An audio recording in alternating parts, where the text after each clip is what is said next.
ایک بچی نے کہا میرے بھائی نے مجھے ایک پیر صاحب سے بیعت کروا دی، پیر صاحب ہمیں بے پردہ سامنے بٹھا لیتے ہیں، تو کسی نے آبجیکشن کیا کہ حضور یہ بے پردہ عورتوں کو سامنے بٹھانا، کہا کہ بے وقوف ہو، فقیر کی نگاہ سے کیا پوشیدہ، مرید کا باطن پوشیدہ نہیں ہے، پردہ کرنے کا فائدہ کیا ہوگا؟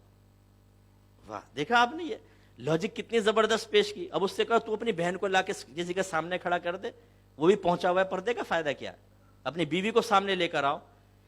ہم جیسے بے وقوف سنی ان لوگوں کو تقویت فراہم کر رہے ہیں، اسی لیے ہمارا مسلک تباہ ہے۔ آپ پڑھیں ذرا کہ کیا ہے ڈبہ پیر کون ہوتا ہے؟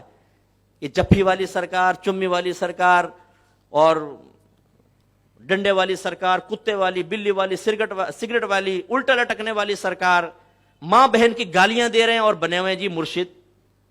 ایسا کیسے مرشد ہو گیا ماں بہن کی گالی بکنے والا؟ پھر کہتے ہیں جی حالت جذب میں ہے۔ ارے بھائی حالت جذب میں ہے یہ کیا بات ہو گئی؟ گالی کا ہوش ہے، باقاعدہ علماء کو گالیاں بک رہے ہیں، دیگر لوگوں کو گالیاں بک رہے ہیں، یہ کون سی جذب کی کیفیت ہے؟ ایک پیر صاحب گالیاں بک رہے تھے میرے سامنے، بولے یار یہ کیا کر رہے ہیں؟ مرید کہتا ہے آپ کو نہیں پتا، یہ بڑی معرفت کی بات ہے۔ یعنی ماں بہن کی گالیوں کے اندر معرفت یہ مرید نے ڈھونڈ لی، اتنا پہنچا ہوا تھا نا، ہم جیسے کو تو پتہ ہی نہیں چلا کہ اس میں بھی کوئی معرفت ہوتی ہے۔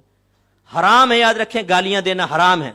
وہ پیر بیعت کے قابل نہیں ہے جو یہ خباثت کرے کہ وہ علماء کو گالیاں بکے اور منہ سے گندی گندی باتیں نکالے۔ اگر آپ یہ سمجھتے ہیں اس کے بعد روحانیت ہوگی تو آپ سب سے بڑے بے وقوف ہیں۔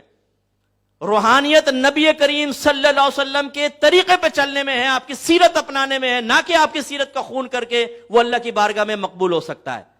غلط ہے یہ چیز۔ شریعت پر چلیں گے تو اللہ کی بارگاہ میں مقبولیت ہوگی۔ اِنَّ أَكْرَمَكُمْ عِنْدَ اللَّهِ أَتْقَاكُمْ، بے شک تم میں اللہ کی بارگاہ میں سب سے زیادہ عزت والا وہ ہے جو تم میں سب سے زیادہ صاحب تقوی ہے۔ ماں بہن کی گالیاں بکنا یہ تقوی کا رنگ ہے کوئی؟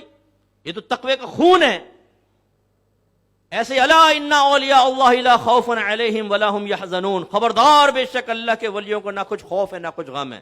یہاں تک تو پیر سنا دیتا ہے، آگے بھی تو سنا ہے الذین آمنوا وکانوا یتقون، اللہ کے ولی وہ ہیں کہ جو ایمان والے ہیں اور صاحب تقوی ہیں۔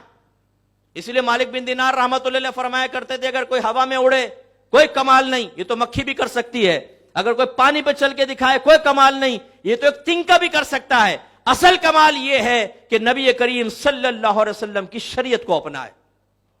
آپ ہماری کتاب پڑھیں آپ کو سمجھ میں آئے گا، ناراض مت ہوں اگر آپ کا کوئی مرکز عقیدت ایسا ہے تو اس پہ شرعی دلیل پیش کریں۔ شریعت آپ کی نہیں ہے، شریعت آپ کے پیر کی نہیں ہے، شریعت میرے نبی کی ہے، اس نبی کی شریعت پہ چلنا ہوگا۔ اگر آپ اپنی شریعت وضع کر کے اپنے نبی کے فرمان کو غلط قرار دیں گے، پیر بھی جہنم میں جائے گا اور آپ بھی جہنم میں جائیں گے۔